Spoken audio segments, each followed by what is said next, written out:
How are you doing? Oh, this your sister? Karen, how you doing? You alright? Yeah. Alright, I'm sitting here with your brother, Mr. Anderson.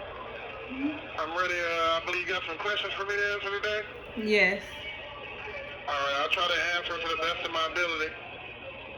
Okay. I'm ready to start whenever you're ready. Okay. First question.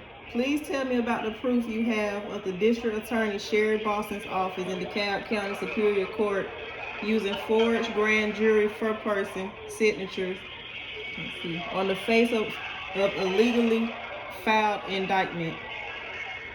Alright, yes, DeMonte Anderson indictment number 21CR1475 and Deontay David indictment number 21CR 2124 displays the exact same forged grand jury foreperson signature, Sherry Thompson, which proves beyond a reasonable doubt that it was copied and pasted in an office and not returned in open court as the law provides. And the other supporting case law is Georgia Code subsection 45-11-1, which states stealing, altering, etc. of public documents. If any public officer or other person shall steal, embezzle, alter, corrupt, withdraw, falsify, or avoid any record, process, charter, gift, grant, conveyance, or contract, or shall knowingly and willingly take off, discharge, or conceal any issue, forfeited, recognizance, or other forfeiture, or shall forge, deface, or falsify any document or instrument recorded or any registry, acknowledgement, or certificate, or shall alter, deface, or falsify any minutes, document, book, or any proceeding whatever of or belonging to any public office within this state, or if any person shall cause or procure any of these offenses to be committed or to be in any manner concerned therein, he shall be guilty of a felony, and upon conviction thereof shall be punished by imprisonment and labor in the penitentiary for no less than 2 years, no more than 10 years. And I have those forged documents right here. I'm going to, try to show them to you right here. Okay. At the bottom of the page, it has true typed in there, and if it's typed in there and not written or stamped, it's illegal, but they're blurring it out so we can't see it. But right here in the signature block, where it says grand jury foreperson, both documents or both indictments, both illegal indictments, have the name Rennie Rose on them. And you can tell it's been copied and pasted. Okay. Yeah. Okay. All right. Next question. Please tell the world what does it mean. I'm sorry, go ahead. We got a lot of information. I'm pretty sure we ain't going to have a lot of time, but I'll do the best I can. Okay. Please tell the world what does it mean for something to be presented in the open court. Yes. And Zugar 21 SC 2nd edition 647 year 1942, open court as the term is used in connection with an indictment means the place where court is held which is open to the public with the judge and clerk and the court present. Now, the relevant law within Daniels, the Georgia Criminal Trial, Section 1318, says handling of an indictment in open court. If you give me a second, I'll read the case law to you. It says open court as the term is used in connection with an indictment means the place where the court is held is open to the public with the judge and clerk of the court present. The rationale underlying the requirements is the deterrence of indictments returned in secret and the appearance of the grand jury as a star. And the rule for that is 36.6, which it says minutes and final record. There shall be one or more books of microfilm records, combined minutes books, writ or pleading record, and final record, called minutes and final record, in which each entire matter shall be recorded after completion. This does not include adoptions. After recording, the original may be destroyed according to the state retention schedule or stored off premises as provided by law in state court. And let's see. Now, according to the transcripts at one of your brother's court hearings, they said that there were no minutes for the record. And if there is no minutes, then that means there is no trial, or there's no case, there's no charge. If there's no minutes for the indictment, then there's no indictment. It needs to be free. I'm ready for the next question, please. Okay.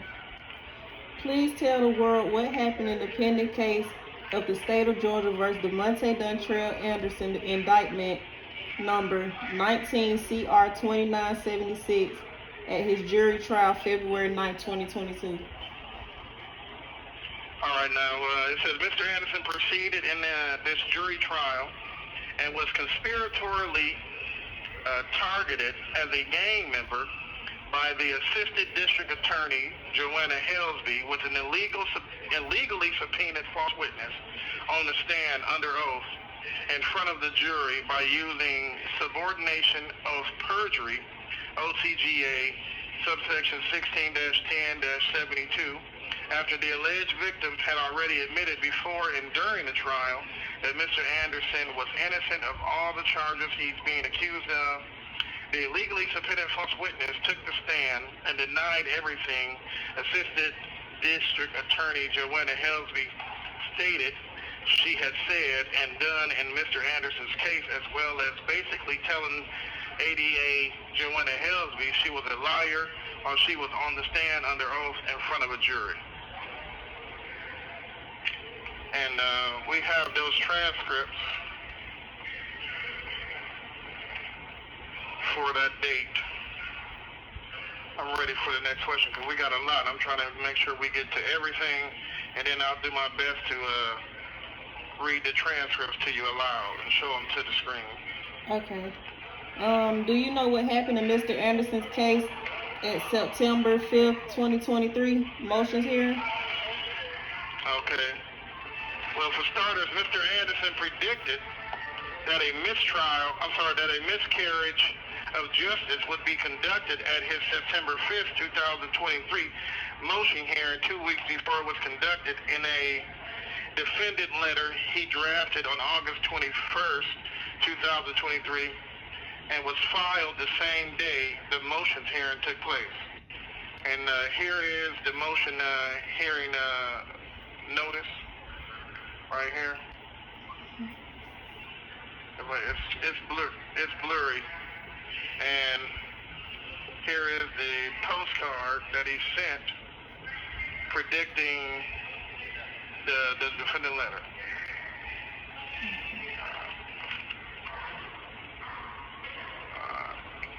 I'm ready for the next question. Okay. Please explain to me what happened at Mr. Anderson's October 9, 2023 arraignment hearing. All right. His assigned Division 9 governor-appointed judicial officer, Brian E. Lake, violated his oath of judge, as well as displayed the language outlined within OCGA subsection 16-10-1 by conducting the hearing illegally, as well as speaking to the alleged victim without Mr. Anderson being present to defend himself, or giving anyone his direct, express, or implied consent to speak on his behalf, although he represents himself pro se.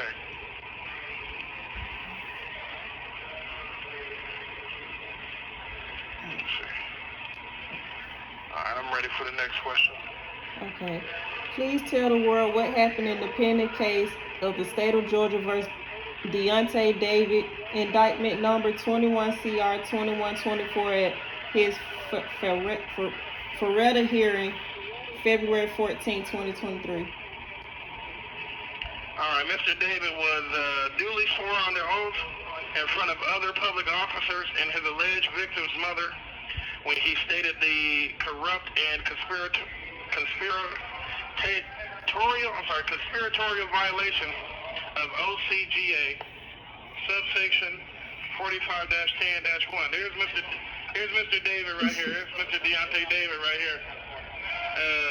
And it said that took place at your brother's jury trial, February 9th, 2022, to the same judicial officer who adjudicated over your brother's jury trial, and she voluntarily recused herself or disqualified herself from his case, for reasons unknown, without penalizing him with perjury or holding him in contempt. So what that means is if he said something that was true and it exposed her corruption, that she disqualified herself. And if they didn't hold him in contempt, that means he was legally just in speaking and stating what he said, and it's on the record. I'm ready for the next question. Okay, what happened at Mr. Davis' July 6, 2023 motions hearing? Okay. It says the ex-assistant attorney general Judge Stacey K. Heydrich declared in open court that there were no minutes after Deontay inquired about the minutes of his indictment being returned in open court. This implication rendered Deontay's indictment nugatory under multitudes of legal authorities, strictly speaking, the Fifth Amendment of the United States Constitution. So nugatory means if there's no minutes, you have to release me. I'm free. If there's no minutes, there's no record, there's no indictment, there's no evidence, you don't have anything to hold me on because there's no case, according to the Fifth Amendment. And anytime there's a mistrial, the court has 70 days. They have to release the person who's supposed to be indicted. They have 70 days. He has to be released. They have 70 days to try and retry him again. Now, a mistrial means that anything that the court has is nugatory. I mean, they can't use it. So they got to throw all of it out and try to gather it all again. So they have 70 days to release him. Now, in Mr. Anderson's case, Mr. Anderson has been here 877 days. That is almost 13 70-day cycles for them to do another, according to the mistrial. And I'll read the law to you. And that's U.S. Code subsection 3161. It says if the defendant is to be tried, 18 U.S. Code subsection 3161, time limits and exclusions. It says if a defendant is to be tried again following a declaration by the judge of a mistrial or following an order of such judge for a new trial, the trial shall commence within 70 days from the date the action occasioning the retrial becomes final.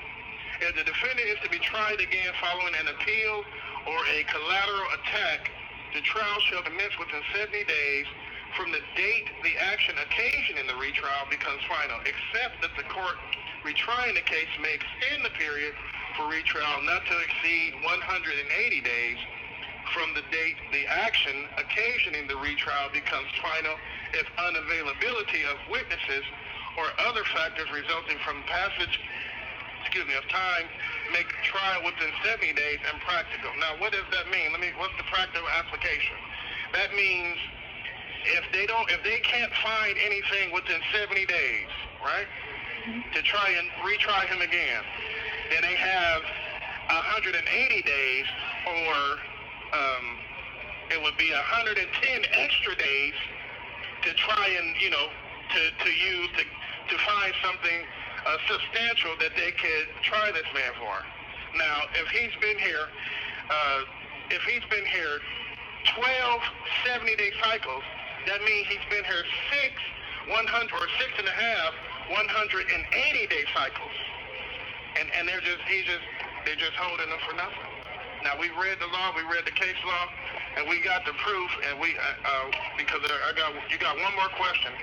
I think I just answered the mistrial. How much time does the trial court have to retry a case after a mistrial? I just answered that. Mm-hmm. But now we got 15 minutes, so I'm gonna try and read the transcript for you. Here, bro. If the jury trial here, try to help me get him out. Let me see. Yeah, let's see. Because all the questions still good. All right. Now we're going to read some of the transcripts for you.